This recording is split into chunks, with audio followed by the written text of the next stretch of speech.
स्वागत है आपका एक बार फिर RBI governor doctor D Subba Rao के साथ इस खास चर्चा में हम बात कर रहे हैं क्रेडिट पॉलिसी की। जैसे कि आपने बताया, आपने काफी कुछ अब तक किया है, लेकिन एक जो बात समझने की लोग कोशिश कर रहे हैं कि थोड़ा अगर लंबा समझ पाए कि अगले कुछ महीनों में क्या तस्वीर होने वाली है और आरबीआई कैसे उसको रिएक्ट करेगा। आपने पॉलिसी में कहा 7.5 से 8% की ग्रोथ आप देख रहे हैं इस साल के लिए, लेकिन मार्केट को, इन्वेस्टर्स को, सब लोगों को फिक्र है कि उसके आगे क्या। लोग कह रहे शायद हम फिर से स्लिप होकर 6% या उससे नीचे की ग्रोथ पे चले जाएंगे। वो आपको कैसे दिखता है? 2009-10 में क्या होगा ये बहुत अर्ली है देखने के लिए, क्योंकि दुनिया की सिचुएशन भी बहुत अनसर्टन है। So I don't want to take a precise call on what's going to happen in 2009-10. It's just too early and there's too much of uncertainty around the world. लेकिन ये बात ध्यान रखना है कि हमारा ग्रोथ डोमेस्टिक कंजम्पशन और domestic investment पर आधार रहता है, और वो जो ड्राइवर्स ऑफ ग्रोथ है वो अब भी चालू है। So even if there might be a downturn, I don't think we need to worry about a serious downturn. 2009-10, if the global crisis does not even out and if calm and confidence are not restored to the market, there will be a problem around the world in 2009-10, and that will have an impact on India. But हमारे पर असर बहुत कम होगा। आपने जो अभी तक किया वो ऐसा लगता है कि ट्रांसफर नहीं हुआ है आगे, बैंकों ने रेट कट नहीं किए, बल्कि अब देख रहे हैं 10.5% के डिपॉजिट आ रहे हैं। उसका मतलब कि रेट एक तरह से ऊपर ही जा रहा है। अगर डिपॉजिट की कॉस्ट ऊपर जाती है तो लोन नीचे आएगा, ये किसी को नहीं सोचना चाहिए। तो आप क्या समझ रहे हैं, कब तक बैंक्स इसको ट्रांसलेट कर देंगे, कब डिपॉजिट और लेंडिंग के रेट नीचे आने शुरू होंगे?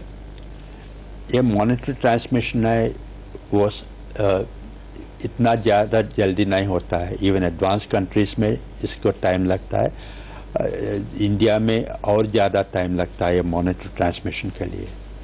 इसके बाद हम बैंकर्स को ये नहीं बताते कि ये इंटरेस्ट रेट कम करो, ज़्यादा करो, वो अपना इंडिपेंडेंट डिसीजन लेते हैं। हम सिग्नलिंग करते हैं और ये सिग्नलिंग से वो बिजनेस डिसीजंस लेते हैं। लेकिन आप ये एक डायरेक्शन ये समझ रहे हैं कि रेट यहाँ से नीचे ही जाने वाले हैं? हम तो डायरेक्शन दिया रिपोर्ट कट करके, उसके बाद ये बैंकर्स का डिसीजन है। क्या और आगे आपको लगता है कि और रेट्स कम करने की ज़रूरत होगी जब आप मैक्रो नंबर्स को रखते हैं सामने, ग्लोबल डिमांड को देखते हैं, घर में जो डैमेज हो रहा है उसको देखते हैं?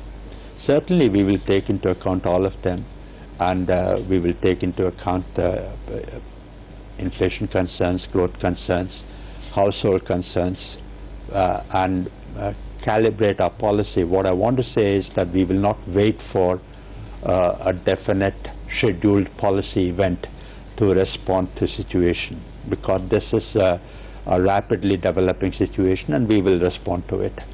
बैंकर्स काफ़ी ये भी एक्सपेक्ट कर रहे थे कि आप एसएलआर में थोड़ा और कम से कम पॉलिसी में कट कर देंगे, रेट्स भले ही चेंज नहीं करें, ताकि उनके पास थोड़ी और फ्लेक्सिबिलिटी हो लोन देने के लिए, क्योंकि आप कह रहे हैं कि जिन सेक्टर्स में प्रॉब्लम है, जिन सेगमेंट्स में प्रॉब्लम है, उनको लोन दिया जाए। वो भी नहीं हुआ। क्या इसकी वजह यह है कि आपको गवर्नमेंट के डेफिसिट की चिंता है? डेफिसिट की चिंता नहीं है।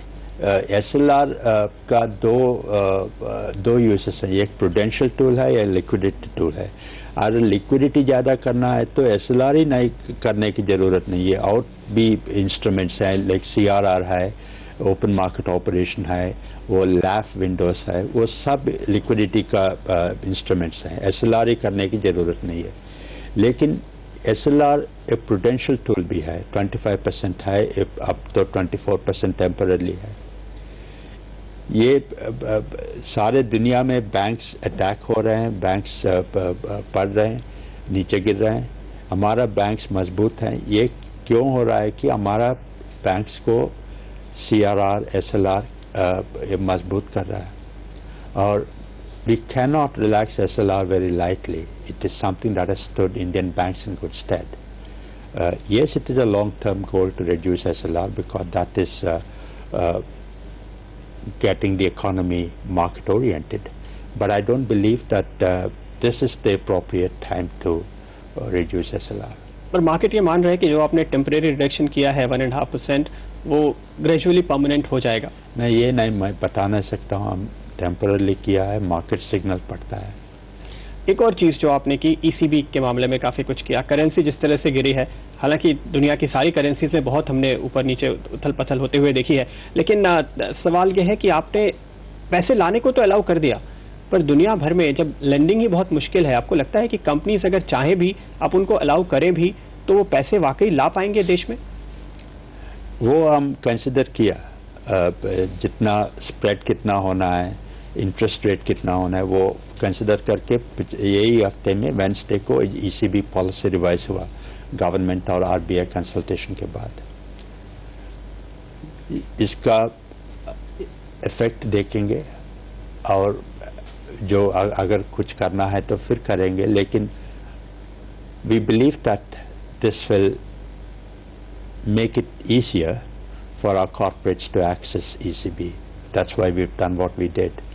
And नहीं, पर आप ये कह रहे हैं कि ये एक मौका था, एक जो आप रिफॉर्म करना चाहते थे आपने कर दिया, उसका फायदा जब सब नॉर्मल हो जाएगा तब आएगा, या इस सिचुएशन में भी हेल्प करेगा? इस सिचुएशन में भी हेल्प करेगा, इस सिचुएशन में भी हेल्प करेगा। अगर कुछ करना है तो और कुछ करना है तो करेंगे, लेकिन what we decided on Wednesday was what we thought was adequate.